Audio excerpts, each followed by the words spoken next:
So, I heard you like clowns.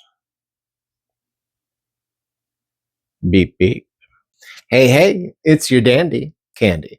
And recently we watched Glitter and Greed, the Lisa Frank story. From stationery to stickers, the Lisa Frank brand was the color palette of the neon 80s and 90s. And its hypercolored maximalist aesthetic has certainly been an inspiration in our own works, as you could probably tell. So it was a real treat to see that there was a docuseries about the person as well as the history of the brand, since Lisa Frank herself is a bit of a recluse, for lack of a better word. This is a four-part series that starts in the 70s when Frank was reselling reservation art and making jewelry out of her apartment, and ends with some pretty shady business practices. I'm not going to lie. Mostly comprised of interviews from former artists of the brand, including Frank's longtime collaborator and ex husband, Frank Green.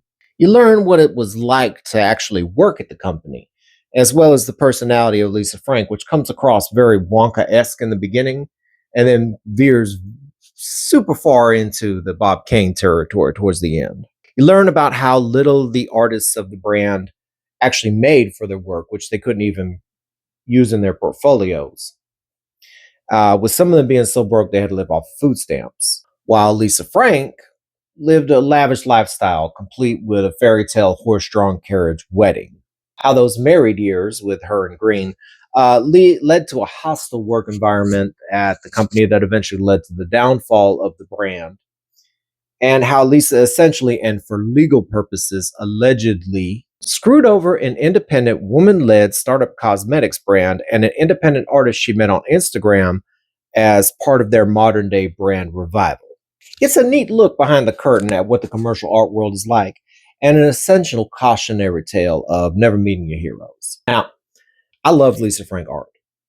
It was a big part of my childhood, and that will never change. But I will say, after watching this documentary series, my view has certainly changed on the brand and the person behind the brand, especially knowing that the actual artists who made the art that I found so inspirational in my childhood couldn't even afford food on the table while making that work.